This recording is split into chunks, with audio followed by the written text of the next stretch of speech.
da engenharia eletrônica, né? Então, o Josué são 20 minutos de apresentação, TCC, né? E aí, depois de 20 minutos, a gente passa para a banca para fazer, então, as perguntas, as lições do seu trabalho, né? Depois de finalizar, então, essa parte das perguntas, a gente vai para uma outra sala, então, a banca para outra sala para fazer a avaliação, né? A gente retorna já com o conceito do TCC, tá bom? Pessoal que está assistindo aqui, a gente tem um link poder fazer o acesso a um forms, né? Que é o link para poder se ver horas complementares por assistir a banca. Cada banca que assistem é uma hora complementar. Tá? Então, você tem que assistir e preencher, no período que estão assistindo a banca, o próprio forms, tá bom? Então, já está aqui colocado no chat do Teams. Então, Josué, agora com você.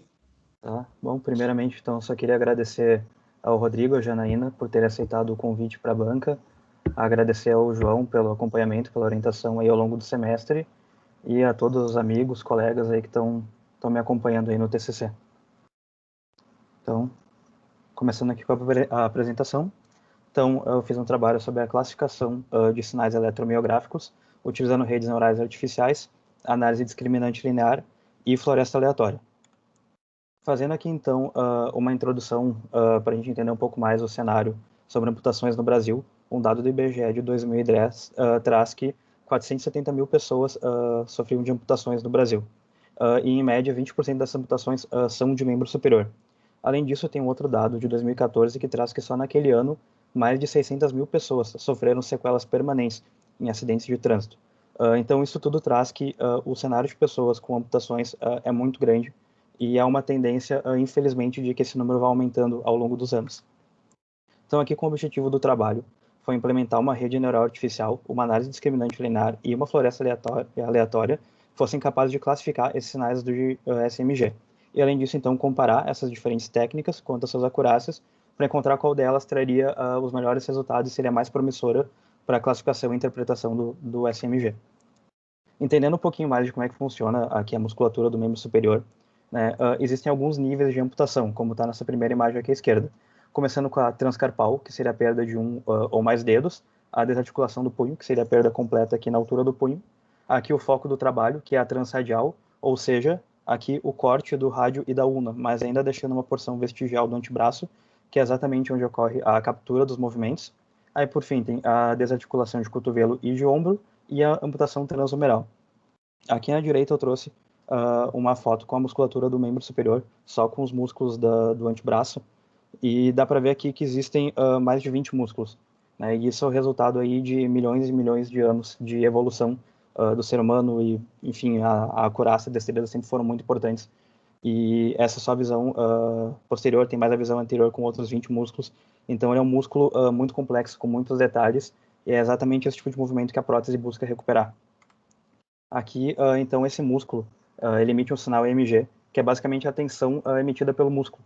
O músculo, ele, por padrão, ele tem uma tensão negativa, que fica ali na faixa de menos 50 a menos 60 milivolts, que é decorrente justamente dos minerais que tem ali presentes.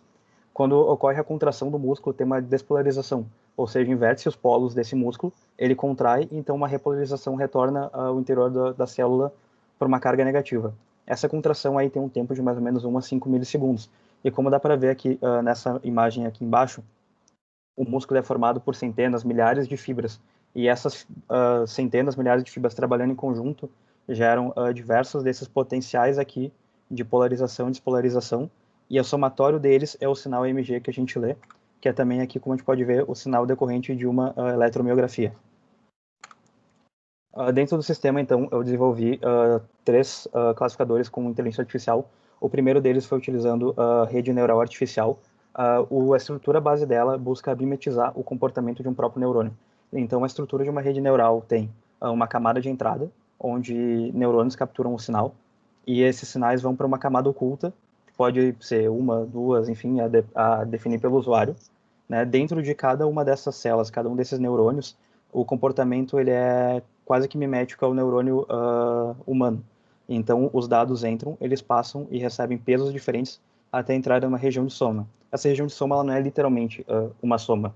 Ela pode ser um máximo, um mínimo, pode ser alguma operação lógica, matemática, até ir para a zona de transferência. A zona de transferência também não é literalmente uma transferência, mas pode ser também a aplicação de um cálculo de tangente, de seno, de cosseno, um cálculo, uma transformação linear, uma transformação sigmoide. E, enfim, esses dados são levados até uma saída, que pode ser o próximo neurônio da próxima camada, os próximos neurônios da próxima camada, ou a própria camada de saída. O segundo classificador que eu desenvolvi foi com análise discriminante linear, que ele busca justamente trazer uma linearização dos dados. Então, aqui à esquerda, eu trouxe um exemplo de um conjunto de dados que tem bem definido uma região azul e uma região vermelha.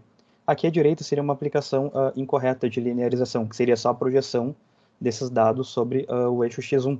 E como a gente pode ver aqui embaixo no resultado, a gente tem uma zona mista, a gente não consegue dividir esses dados corretamente.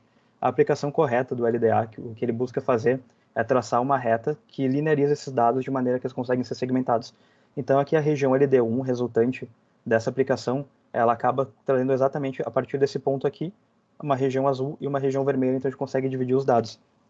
Aqui tem mais algum exemplo de aplicação da LDA na esquerda, com 3 regiões que ficam muito bem distintas e facilmente linearizáveis, e à direita aqui um exemplo de um conjunto que não é linearizável, então esse é o ponto fraco do LDA. Aqui é um conjunto, então, clusterizado, né? Os dados azuis estão contidos dentro da região verde e não existe maneira de tu traçar uma reta que isole esses dados azuis. Portanto, esse seria o ponto fraco do LDA em uma região que ele não consegue atuar. Por fim, o terceiro classificador que eu desenvolvi foi a floresta aleatória, que parte do princípio de um conjunto de árvores de decisão. A árvore de decisão, ela tem a estrutura base, como está nessa primeira figura aqui embaixo à esquerda. Ela tem um nó raiz, onde o dado entra, e ele vai passando por uma série de subdivisões, onde são feitos alguns testes lógicos, ou enfim, operações matemáticas, que vão subdividindo esse dado. Os nós, então, são chamados de nós internos, as subdivisões internas, até, enfim, chegar aos nós terminais, ou as folhas, onde, então, se tem uma resposta. Aqui à direita tem um outro exemplo de aplicação. Então, aqui à direita seria um gráfico XY com 3 diferentes estilos de folhas, e aqui seria a aplicação de uma árvore de decisão para fazer isso. Então, por exemplo, aqui a gente veria se o comprimento é menor que 2,45 e for uma divisão, ou já chegando a uma resposta, ou vindo a uma nova pergunta. Largura inferior a 1,75, nova pergunta ou resposta, e assim por diante. Por fim, dentro de uma floresta aleatória, existe um conjunto de árvores de decisão. Então, cada árvore tem a sua estrutura, tem a sua aparência, tem seu conjunto de nós internos, e cada uma vai chegar a uma predição sobre aquele resultado. A floresta aleatória, ela segue um princípio que é o da sabedoria das massas.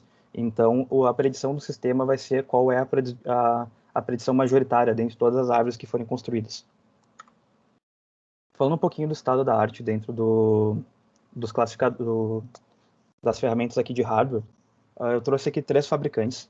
Aqui em cima, então, está uma das soluções da Arm Dynamics. Ela hoje é líder de mercado dentro de soluções de próteses elétricas. Aqui é uma solução para uma pessoa que sofreu a amputação de 3 dedos, e ele faz a captura de sinais na altura do antebraço, mas eles oferecem soluções para amputações transradiais, transomerais, para os mais diversos tipos. Aqui embaixo, à esquerda, a Hero Arm. Ela é uma startup britânica, e ela vem ganhando grande visibilidade porque o custo dela é relativamente baixo. Uma dessas próteses aqui custa na faixa de 5.000 libras esterlinas, que dentro desse mercado de próteses é um preço baixo. E também dá para destacar a parceria que eles fizeram com a Marvel. Então, por exemplo, essas crianças aqui estão utilizando próteses com o tema dos Vingadores. E por fim, aqui à direita, hoje a prótese mais avançada que a gente tem no mercado é a Luke Arm, né, que é uma homenagem ao Luke Skywalker. Aqui, então, as 3 soluções que eles oferecem para amputação transradial, transhumeral e para desarticulação de ombro. Aqui também tem uma grande vantagem dessa prótese para desarticulação de ombro, que ela é a única do mercado que permite a uma pessoa que sofreu esse tipo de amputação recuperar movimentos acima da cabeça. Então, alcançar um objeto mais alto, por exemplo. Dentro do estado da arte de software, então, o primeiro trabalho dentro desse banco de dados foi desenvolvido pelo Atsori, onde ele, em 2012, obteve, trabalhando com 3 movimentos, uma acurácia média de 92,5%, e trabalhando com todo o conjunto de 52 movimentos, ele obteve 79,7%. Aqui também ele fez um estudo trazendo voluntários, testando e treinando com o mesmo voluntário, e também em vermelho, treinando com um voluntário, mas testando com outro. E como dá para ver, o erro de classificação balanceado aqui para extra-voluntário é absurdamente alto. Na verdade, se a gente for fazer uma conferência matemática, a gente vai ver que esse valor ele é só marginalmente melhor do que um chute. Então, qualquer classificador ele tem que ser treinado e testado e desenvolvido para uma única pessoa. Se a gente tentar fazer ele para diferentes pessoas, a gente vai estar tendo, no geral, um resultado só levemente superior do que um próprio chute, do que um próprio RNG. Alguns outros resultados, então, Nalband, em 2016, conseguiu resultados que variaram entre 75% e 86%.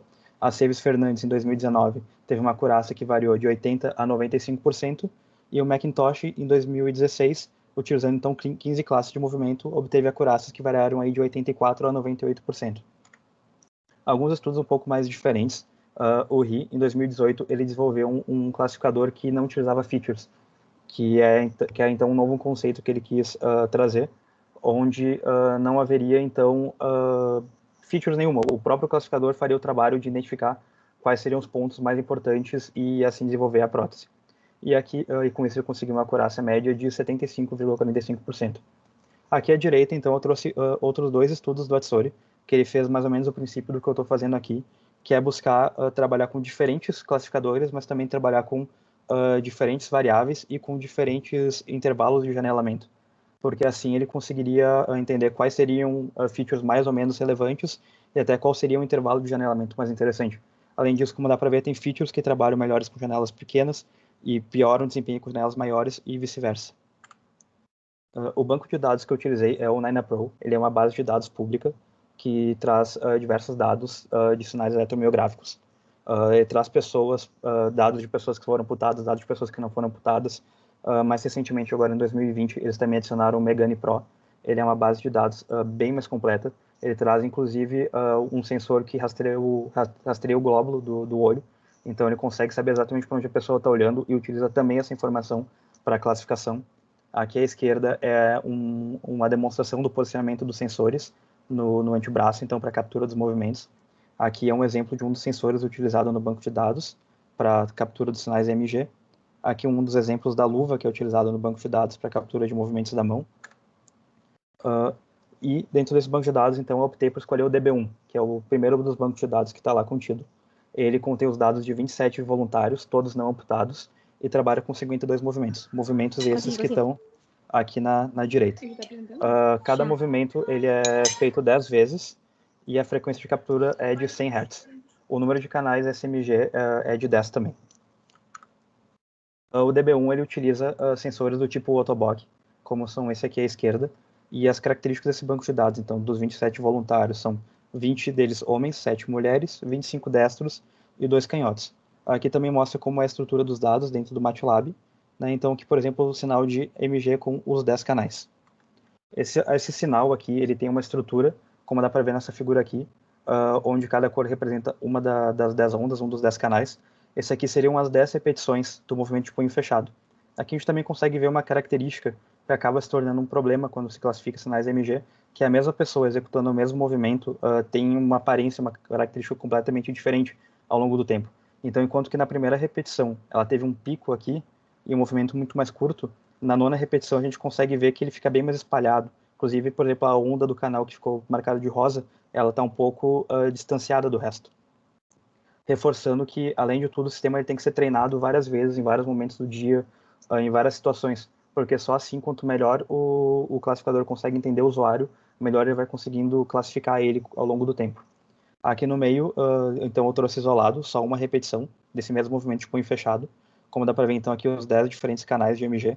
Não necessariamente todos os canais são ativados em todos os movimentos.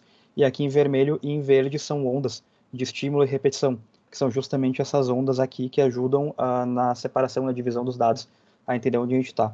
Então, a onda de estímulo, ela traz exatamente qual é a repetição em questão que se está trabalhando, e a onda de repetição indica de 0 a 10 qual é a repetição que está sendo trabalhada.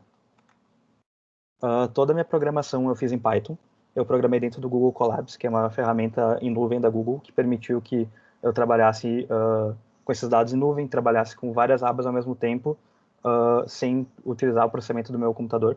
Para bibliotecas e no manuseio dos dados, eu utilizei principalmente Pandas e NumPy. Para a parte da visualização dos gráficos, eu utilizei o Matplotlib e o Seaborn. Para o RNA, eu utilizei o TensorFlow. E o Scikit-learn eu utilizei para LDA e para RF. Os modelos, então, eu dividi os dados em 5 conjuntos. O primeiro grupo, então, com 5 classes de movimento e o repouso. O segundo grupo com 12 e o repouso. O terceiro com 20 e o repouso. O quarto com 35 e o repouso. E o quinto, então, com todos os 52 movimentos mais repouso. Isso aqui é uma característica, inclusive, vista ali dentro do estado da arte, que é o de não necessariamente é necessário oferecer todo o conjunto de movimentos.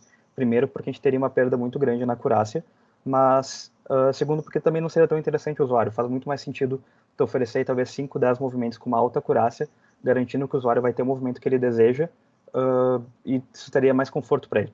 Dos voluntários, então, eu trabalhei com 10 diferentes voluntários que eu escolhi do DB1, utilizei os mesmos 10 para todos os testes que eu fiz. Eu fiz, então, 2 execuções de cada classificador para cada voluntário quando eu desenvolvi as matrizes de confusão. Quando eu fui fazer os cálculos da acurácia final, eu rodei 10 vezes o classificador para cada voluntário, então foram 100 execuções, e no fim ainda fiz mais aprofundamento. Nesse eu utilizei só os primeiros 5 voluntários da base de dados. E por fim, a relação treino-teste eu fiz com 70% dos movimentos para treinamento e 30% para teste. Os dados, quando entram, eles passam primeiro por um janelamento. O janelamento é uma técnica que consiste em subdividir o sinal em pequenos grupos para fazer pequenas microclassificações. Porque se o classificador fosse esperar até o fim do movimento para gerar uma resposta, teria um delay muito alto. Eu segui, então, o que está no estado da arte, que classifica entre 150 e 250 milissegundos como tempo ideal de janelamento. Fiz alguns testes e encontrei a melhor acurácia com uma janela de 250 milissegundos e um deslocamento de 50 milissegundos. Então, esse foi o tratamento de dados que eu dei para todo o banco de dados. Esse banco de dados, então, neles são aplicadas algumas features. Não vou entrar em detalhes de cada uma, mas é a média absoluta dos valores, é o valor RMS, o comprimento de onda, o número de inversões do sinal, qual é o desvio padrão da média, o número de picos, que é o número de valores acima do valor RMS, e a média desses valores de pico. Com esses valores, então, todos divididos e com o cálculo das features, eu levei eles para os 3 classificadores. O RNA, então, novamente, eu desenvolvi ele com TensorFlow. Eu utilizei 70 neurônios na camada de entrada. A primeira camada oculta eu fiz com 240 neurônios, a segunda com 480, e na camada de saída, então, 53 neurônios. 52, um para cada movimento, e o 53º para o repouso. O protocolo de ativação nas camadas internas foi ReLU, e na camada de saída foi o Softmax. Para o LDA, eu utilizei o Scikit-learn. Eu tive que fazer um pequeno reshape nos dados, que vinha então no formato de N por 7 por 10 para N por 70. Isso é só uma característica de como que o classificador trabalha, mas não altera a estrutura dos dados.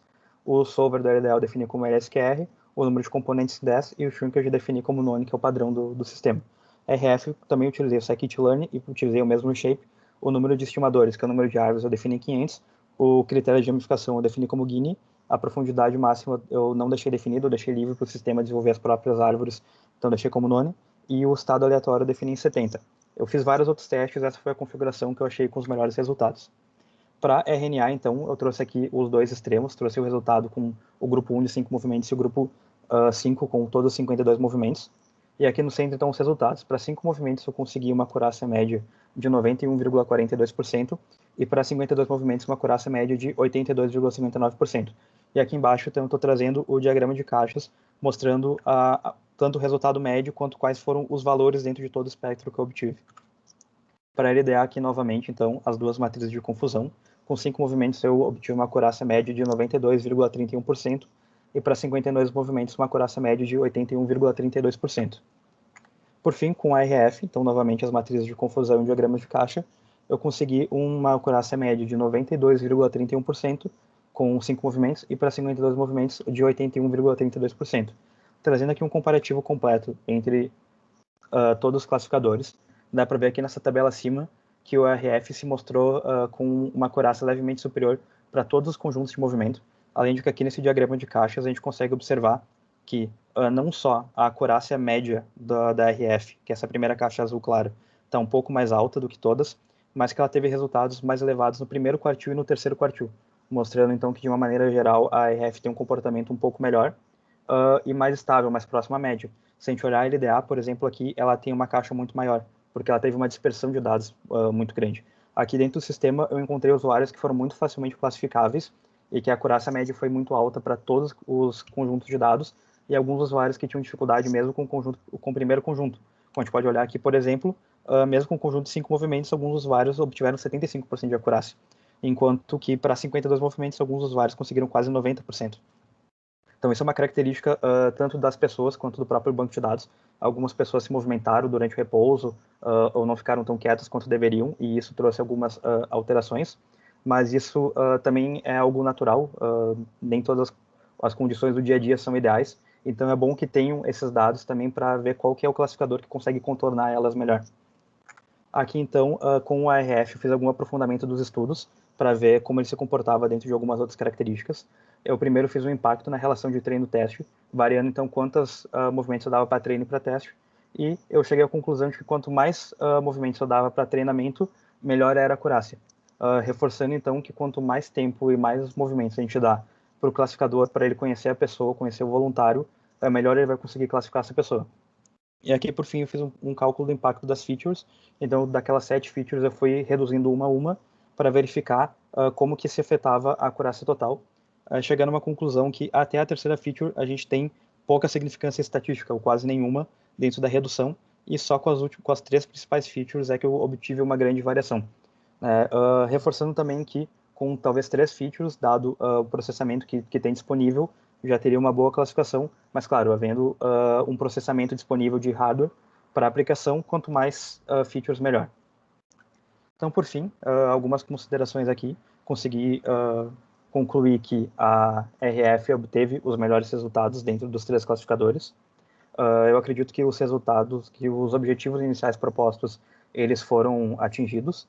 Consegui desenvolver 3 classificadores que tiveram acurácias muito boas, acurácias que em vários momentos foram muito condizentes com o estado da arte, e isso me deixa assim ainda mais entusiasmado com esse projeto, porque dá para ver como que essas soluções são muito aplicáveis e são muito válidas para eventualmente se aplicar numa prótese, eventualmente se avançar em testes com voluntários amputados, ou até mesmo embarcar o sistema. Então, muito obrigado a todos.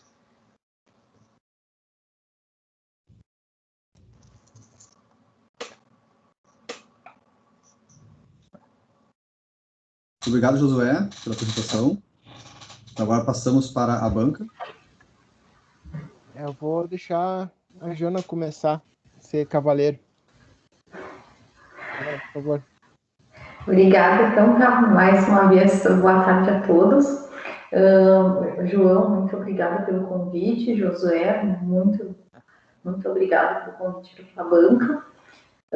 Eu adorei teu trabalho, eu achei fantástico, assim, para começar, né? Parabéns mesmo, acho que teu desenvolvimento, assim, foi incrível, eu imagino o trabalho que isso deu, né? Porque essas aplicações na área da saúde, elas não são nada fáceis, né, de fazer, são muitas variáveis, enfim, são muitas coisas que tu tem que considerar, né? São trabalhos, né, são aplicações onde não tem nenhum espaço quase para chute, né, ou para achismo, são coisas que tu tem que ir muito a fundo na bibliografia, e eu fiquei muito feliz, assim, de ver que tu foi realmente, né, que tu leu muito, que teu trabalho ali está todo justificado, né, com base em fulano, Beltrano, tá ali tudo especificado de onde que tu tirou, o que tu usou como base. Eu acho que isso é algo que tem que ser valorizado, porque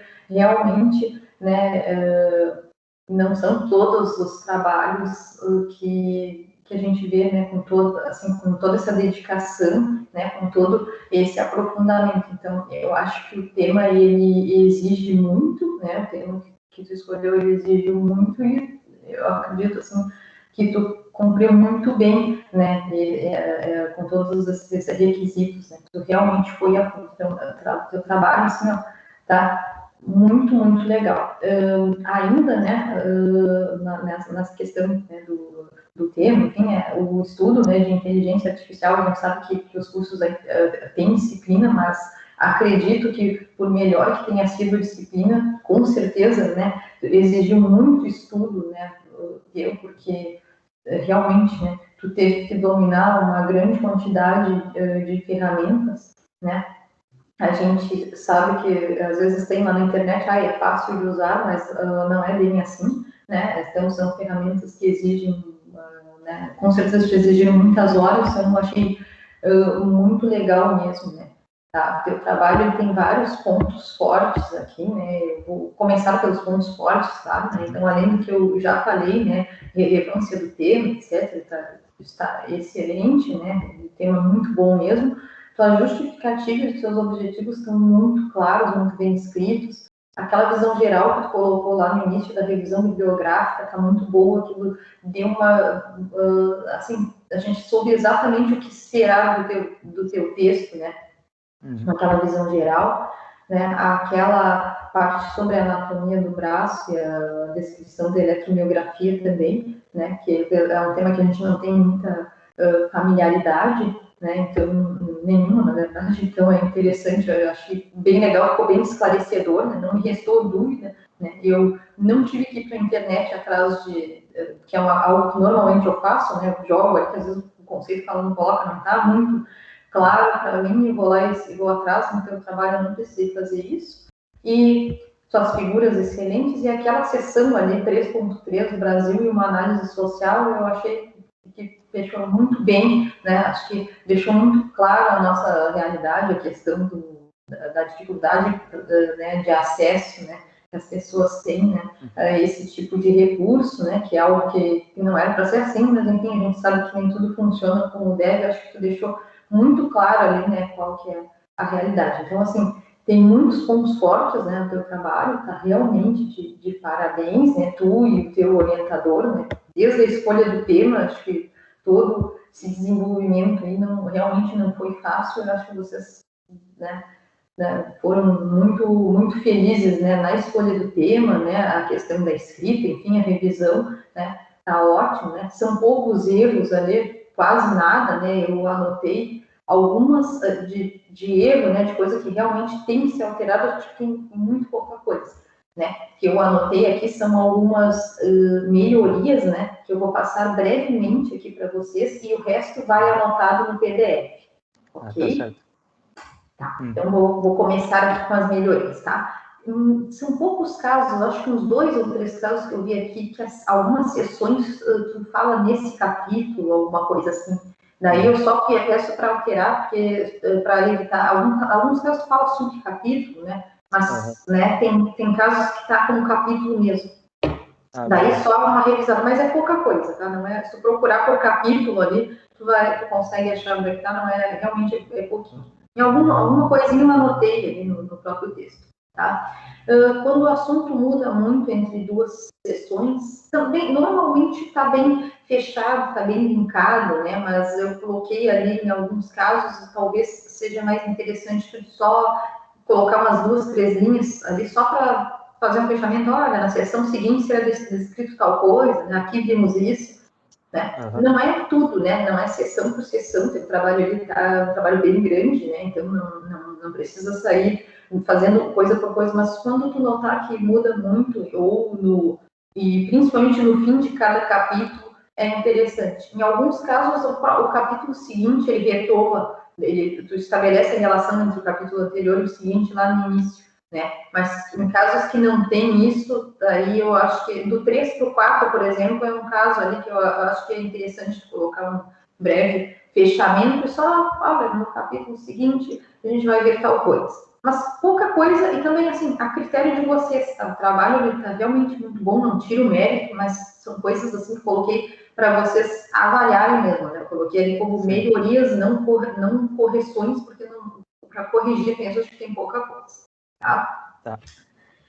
No ponto que cabe correção, tá? Eu acho que ali as referências de TCC, tese, dissertação, tu coloca o nome completo em alguns casos. Eu acho que fica melhor tu colocar ali sobrenome, tá? No caso do Jonas, ali eu vi que tu colocou o nome completo, talvez colocar o último sobrenome, o ano, eu acho que fica melhor, mas aí vocês avaliem, tá? Só para padronizar com as demais referências, tá?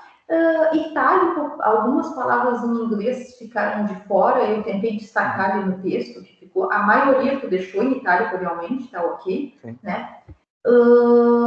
Algumas figuras, por exemplo, a 36 e a 39 estão em inglês, se for o caso, né, se tiver possibilidade de traduzir para deixar padronizado, eu acho que fica melhor, mas é pouca coisa, essas foram as que eu anotei. Eu acho que não tem muito mais do que isso, tá? Se tiver mais uma ou duas. O texto sobre inteligência artificial, ele está excelente. Aqui eu não acho que vale a pena alterar tá? Mas para algum trabalho futuro que tu venha fazer, por exemplo, se for fazer um mestrado, alguma coisa assim, eu acho que nesses casos, por exemplo, ali tu comenta toda a história, ficou excelente, contexto bem legal de ler, mas numa oportunidade futura, eu resumiria aquilo ali. Eu acho que a história podia, por exemplo, ir para um parágrafo, porque aqui, né, são 133 páginas, mas assim, eu não achei nada desnecessário. Eu achei que realmente tu precisava desse espaço, porque ele é um trabalho grande, ele é um trabalho complexo, tá? Mas, por exemplo, se tu vai fazer um mestrado, daqui a pouco tu vai chegar, sei lá, em 250 páginas, tá? Então, nesses casos, eu acho que assim, dá para encolher um pouquinho, né? Daqui a pouco vai falar de história, tu só coloca um parágrafo ali e continua, tá? Mas aqui eu acho que não vale a pena mexer, tá? Eu só coloquei que poderia ter sido resumido, tá? Mas só como comentário mesmo, eu acho que não vale a pena mexer, até porque o texto ele está bem escrito, né? Não tem erro de português, assim, né? Pelo menos nada que eu tenha notado, ele está muito, acho que foi muito bem revisado, enfim.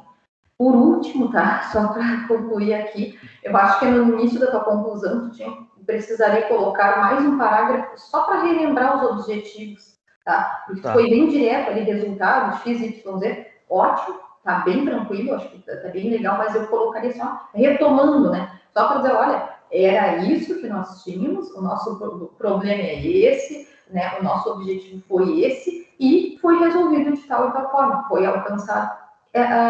O foi alcançado, foi resolvido, tu conseguiu, tu deixou isso muito claro, mas só aquele parágrafo inicial, pouca coisa, tá? 5 a 8 linhas ali, né? Tu resolve, não é nada, sim, não precisa alterar o resto, né, da tua conclusão, tá? No mais, são só coisinhas ali, alguma vírgula, tem alguma coisinha destacada ali, que só de tu olhar o destaque, não tem nem comentário, tu já nota o que é que precisa. Tá? Eu não vou ficar aqui em coisinhas, né? Mas tá muito bom, assim, português muito bom, texto muito bom, olha, tudo excelente mesmo, tá? Adorei o teu trabalho, tá? Mais uma vez, os parabéns, né, para ti, teu orientador, e obrigada pelo convite para a banca. Então é isso, gente. Da minha parte é isso. Obrigada. Obrigado.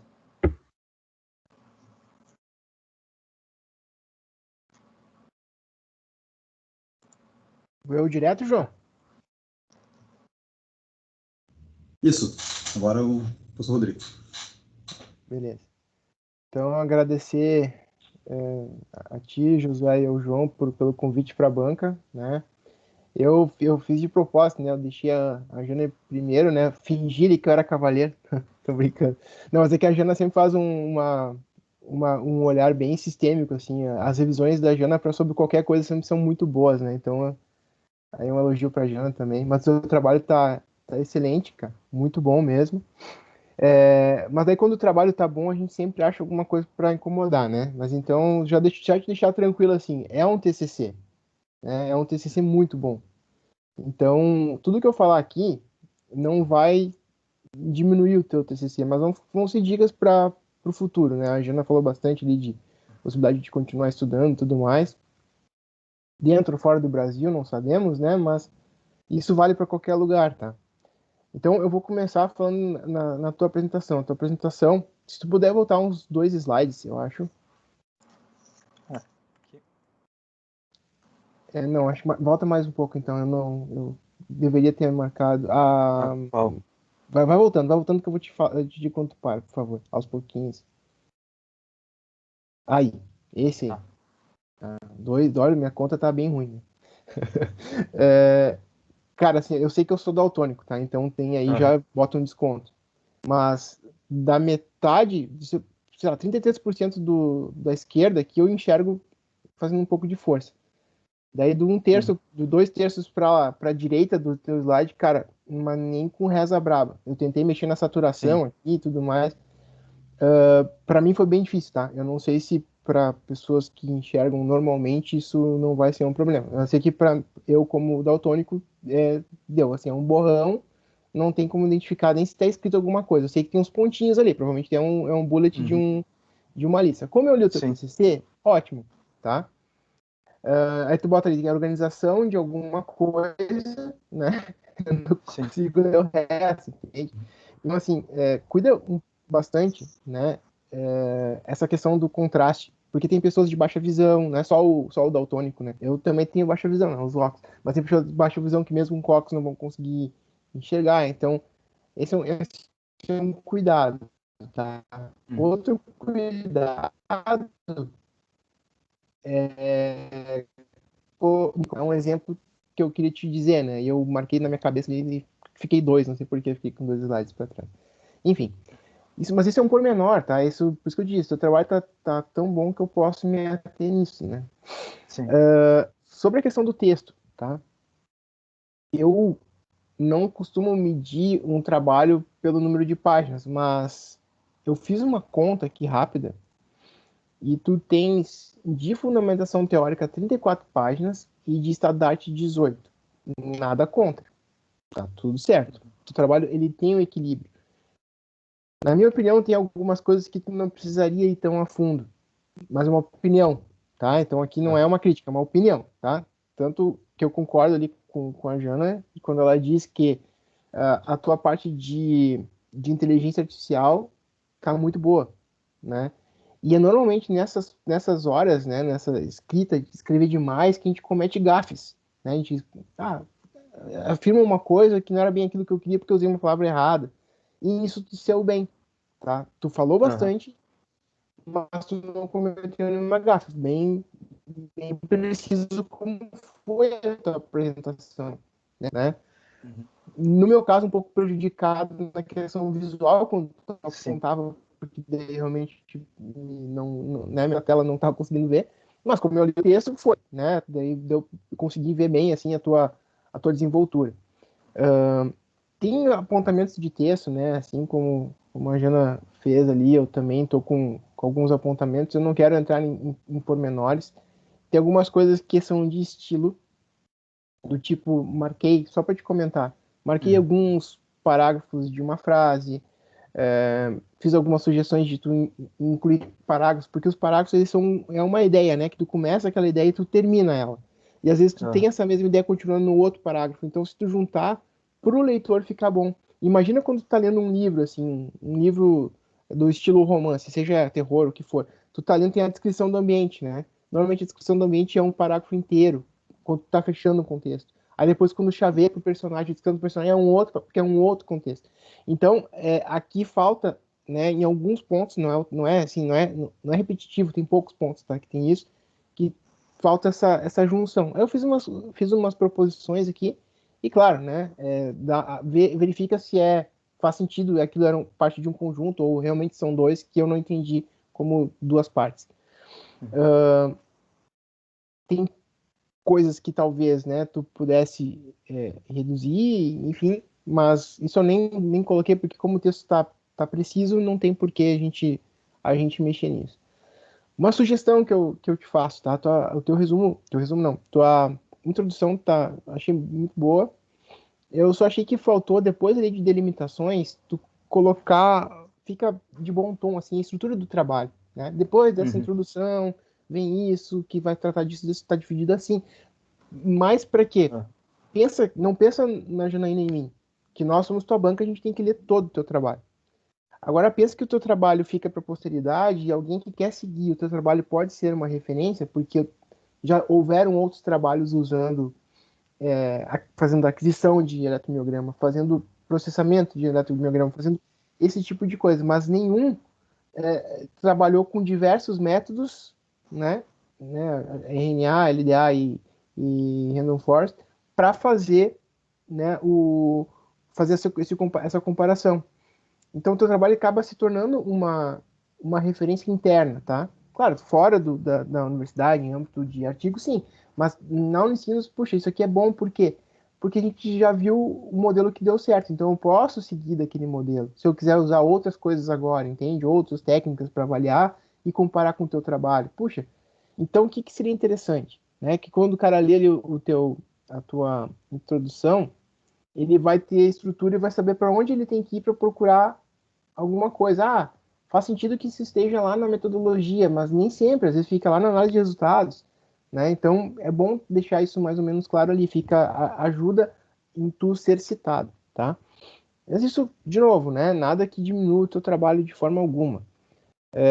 Então, toda a parte ali que tu faz, as fundamentações, tá tudo certo. É coisinha de texto, tá? Não vou falar agora. Tem mais umas coisinhas que eu queria te falar antes de perguntar. Eu tô deixando passar coisas que são menores, tá? Daí isso aí eu só te entrego o texto e tu dá uma olhada. Tá. Tu tem lá algumas figuras, começa as figuras lá, acho que na 53 e a 54. Assim, é praticamente inviável de ler, né? Se tivesse num papel, seria quase inviável. Daí eu peguei, dei um baita de um zoom ali, consigo ler. Sim. Mas é difícil de tu entender, porque assim, eu sei que a diagonal principal da matriz são os verdadeiros positivos, depois são os falsos negativos ou positivos, né? E aí eu até vou ter assim, usa a tabelinha da matriz de confusão, e logo abaixo lá tem a tabela 5 que está fazendo exatamente isso, né? Fazendo a matriz de confusão. O que então eu te sugiro, tá? De pegar essas figuras, porque eu entendo que visualmente ela chama a atenção que tu tem a concentração na matriz principal, né? Então isso denota uma acurácia boa.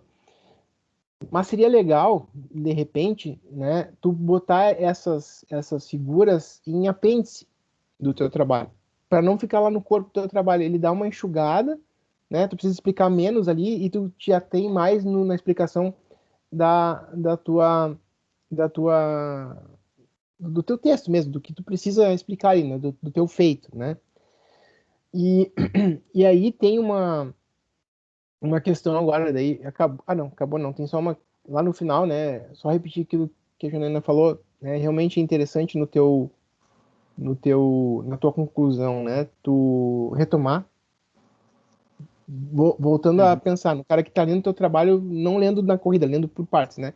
Retomar, para ele, vou olhar a conclusão dele para ver como é que foi. Aí dá quais são os objetivos, aqui estão os resultados, os trabalhos futuros, e ainda eu sugeriria teres um parágrafo ao final, assim, para fazer um fechamento, né? Falando do que tu faz com e pelo teu trabalho. Ou seja, com ele, o que tu consegue fazer? E através dele, o que abre de novas coisas? Claro, tem os trabalhos futuros, mas não é mais tanto de melhorias. É falando assim, eu consigo, por exemplo, isso aqui embarcar e posso, né, através disso, eu consigo definir ou criei um método para fazer uma avaliação entre diferentes técnicas, né? Isso são coisas que eu acho que seria legal, e aí tu termina jogando confete em ti, né? Porque o teu trabalho, ele é muito bom, tem excelentes resultados, né? A gente está falando ali de acurácia média acima de 80%, né? Aí o desvio padrão também está bem aceitável ali no valor percentual, né?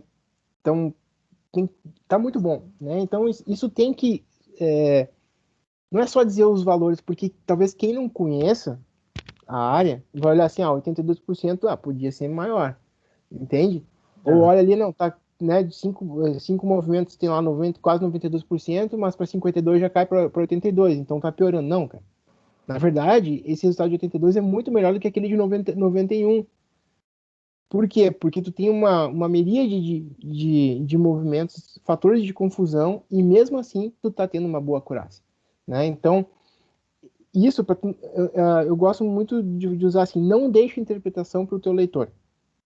Textos técnicos a gente interpreta pelo cara, porque se tu deixar para ele interpretar, né, tem três coisas que pode acontecer. Uma, ele não entender porque ele realmente não entende do assunto, daí ele vai ficar perdido, né, e vai ter que fazer aquilo que a Jana disse que no teu trabalho não precisa fazer, porque não precisa ir pro Google realmente, né, para saber o que é um termo, todos os termos que aparecem diferentes da área estão apresentados, só que aqui, no caso, não teria Google para ir, né, não teria outra pesquisa, vou ter que confiar em ti ou entender ou não entender. Então, ele pode não entender, porque ele não conhece. Ele pode entender errado, né? Ou seja, né, ficou uma interpretação dúbia. E o terceiro ponto, quando a gente está falando de artigo, por exemplo, ele pode entender, mas fazer que não entende e dizer que o teu trabalho não atende. Simplesmente por vamos lá, maldade, assim, né? Isso a gente sabe, né? Quando faz isso, né, direto, a gente, poxa, mas tá bom, né? Os resultados são bons, por que que não foi? Por causa de que faltou frases ali, né? Faltou uma explicação. Então, volto a dizer, é um trabalho de conclusão, né? Não estamos falando de um artigo. Então, eu estou te falando isso porque são melhorias que poderiam ser feitas, mas não diminui o teu trabalho, tá? Sobremaneira, tá? E aí eu vou te fazer um questionamento, assim, voltando para essa figura aqui, né? Essa figura nossa, a tabela ali, vou meter na 5 só, tá? Não precisamos falar das outras, que acho que é tudo bem parecido. E, de novo, não é uma pergunta capciosa, tá? É de curiosidade. Quantas vezes tu fez tu repetiu os testes para tu chegar nessa acurácia média? Foram 10 vezes para cada voluntário. Então, 10 ao vezes por total, voluntário. 100 vezes. Tá. 10 vezes por voluntário, 100 vezes. E aí, a gente tem, na questão ali dos... Vamos pegar agora o caso que seria, digamos, o ideal, né? Os 52 movimentos. Quando a gente cai ali para 82,6, tá? Praticamente isso, né? Tu tem um desvio padrão pequeno ali, de 2,65%. A minha pergunta é mais, de novo, não é capciosa, tá? Não entenda isso. Estou olhando para o lado aqui porque eu estou olhando para... Eu anotei a pergunta aqui. Pensando isso em termos de... digamos assim, eu errei, vamos supor, eu tenho um erro ali, né? Eu posso estar errando, sabe, 16% das vezes errando, tá? Nesse universo de 52 movimentos. Obviamente não vai ser assim, eu vou fazer um movimento, ele vai errar e outros movimentos ele vai acertar, né? Sei lá, 16% dos movimentos ele erra e o resto ele acerta. Não, ele tem 16% de chance de errar o movimento, né? Basicamente é isso. Mas a gente consegue, né, dentro da tua matriz de confusão, e aí vem a parte que a figura ajudaria, né? E talvez ali um gráfico pegando só os pontos de maiores falsos positivos, né? Que seria identificar o movimento errado. Os movimentos que estão errando um pelo outro, eles são movimentos do tipo que a gente chamaria assim de adjacentes, né? Movimentos próximos. Sim. Isso é fato ou não? Assim, pensando na pessoa, sabe? Assim, vamos lá, eu estou fazendo esse movimento ou este movimento, né? Isso para mim é um movimento próximo, pode ser que não seja, tá? Sim. Mas eu digo em termos do sinal, né? O movimento é próximo do sinal, é próximo do movimento do visual. Entende? Porque eu já vou te explicar antes, daí tu fala, tá? Eu vou tentar te ajudar, assim, porque o que eu quero dizer. Tu falaste que tem um trabalho, né? Até tá escrito no teu TCC, que o cara usa, né, o movimento da pupila, né? Da pupila, não, do globo ocular, né? Para ver para onde tá olhando, porque provavelmente isso denota um tipo de movimento, se vai ser um movimento mais preciso, se vai ser um movimento mais grosseiro. Por que eu te pergunto, então, se é uma questão mais visual, assim, se eu consigo ver que é um movimento assim, assim, ou assado, né? Porque se for assim, a gente não poderia, talvez, né, junto com isso, ajudar com, digamos, uma segunda camada, que seria eu delimitar os movimentos que eu vou buscar no meu modelo? Sim, eu fiz uma análise aqui de alguns movimentos, fui isolando, assim, peguei principalmente os casos que erravam assim, mais de 5% em um caso específico. Então a acurácia lá daquele movimento era 92%, mas lá, 5, 6% era exatamente em outro. E o que eu encontrei foi basicamente isso, assim, os movimentos que ele confundiam eram movimentos que às vezes mudava um dedo ou mudava um ângulo. Então, por exemplo, a base de dados ela tem 3 tipos de grip. Ela tem o grip assim, um grip assim e um grip assim.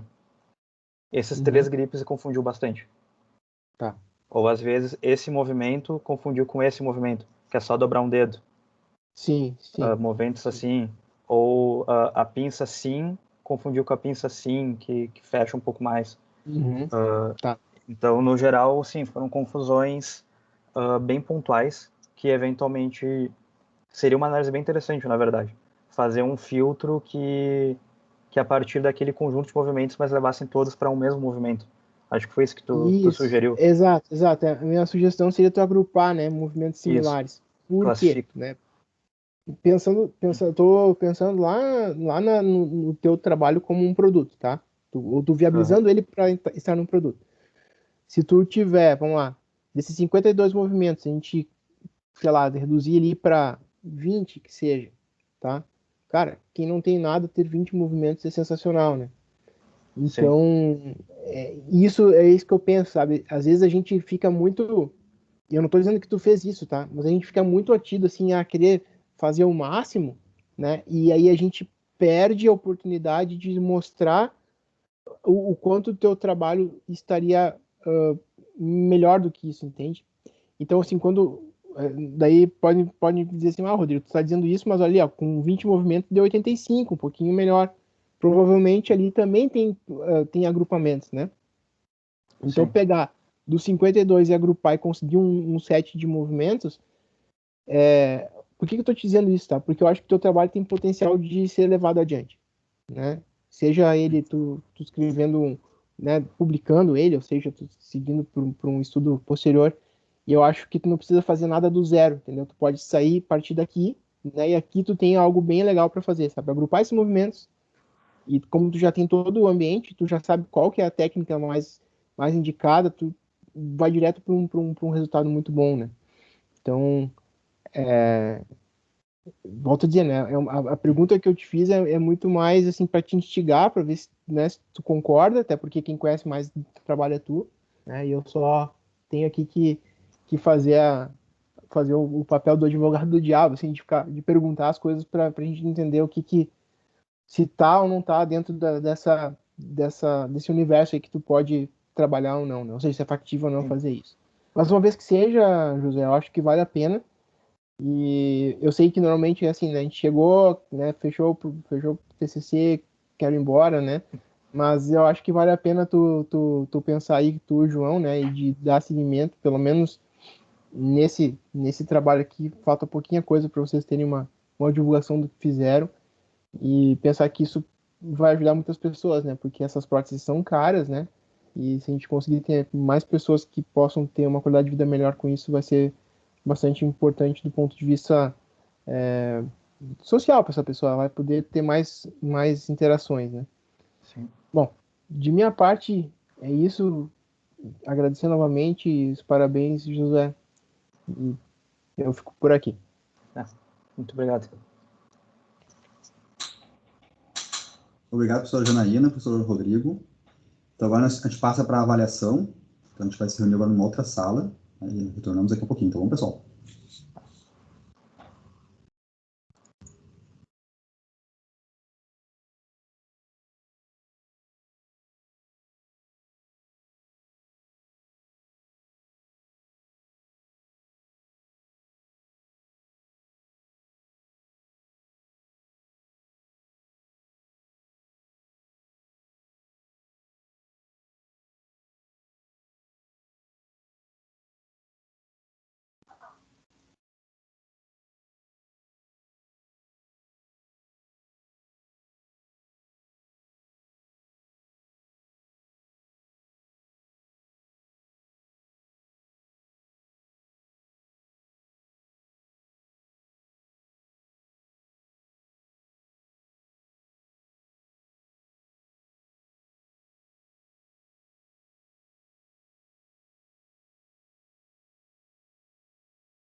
Deixa.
Voltando.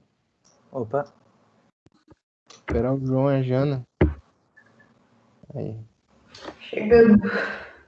Aí. Achei a sala aqui. Então, José, a gente já fez a avaliação, né? Já deliberamos o resultado. Então, foste aprovado com distinção. Parabéns. muito obrigado. Parabéns, José. Parabéns. Obrigado. Parabéns. Obrigado. Parabéns, sucesso em tudo. E aí, agora faz ali as alterações que a gente te pediu, né? Porque o teu trabalho foi recomendado para ficar na base da Unicinos, então é importante que faça essas alterações. E também ele faz parte da responsabilidade social universitária, né? Por conta da inclusão de pessoas com deficiência. Então, o teu trabalho ele vai ter bastante destaque, assim, então é bastante importante que tu faça essas alterações. Claro, aí o João te orienta, né? Tem algumas coisinhas ali. E, claro, tu tem que aceitar, né, Josué? Aí o João vai te explicar como é que é esse aceite aí. E só fazer a pressãozinha da minha parte aqui, cara, eu acho que tu tem que, no mínimo, né, mostrar para o mundo o teu trabalho, porque ficando dentro da base da Unicinos, teus colegas vão ver. Mas eu acho que mais pessoas podem ver o teu trabalho, então conversa com o João aí, vê se vocês acham um lugar para publicar, que eu acho que vai ser bem legal. Ah, beleza. Concordo, com certeza. Acho que tem que ser publicado, sim. Tá muito bom. Não, eu vou conversar ali com o João certinho para Deve estar cansado, mas depois de passar o cansaço, hoje tu descansa, mas tu trabalha. Beleza. Aí depois você faz a postagem da versão final no Moodle. Né? Tem um link para poder postar a versão pós-banca, né? Então vamos conversando até a versão final, vai me mandando depois as alterações, né? Aí depois a gente bate o martelo, a gente faz a postagem no Moodle. Perfeito. Até sexta-feira que vem. Eu vou enviar um PDF. Desculpa. Te cortei, desculpa. Não, tá. Tranquilo, eu vou mandar um PDF para vocês com os comentários aí logo na sequência. Faria a mesma coisa aqui. Certo. Então tá, José, agora pode descansar. Agora sim. Ainda mais a versão pós-banco, para a gente poder, então, depois de finalizar a entrega, né, a gente pensar num artigo, né? Pensar numa continuidade do teu trabalho, né? Perfeito. Sim. Parabéns, cara. Parabéns. Obrigado. Parabéns de novo. Obrigada mais uma vez pelo convite. Tudo de bom, sucesso aí. Muito obrigado, eu que agradeço.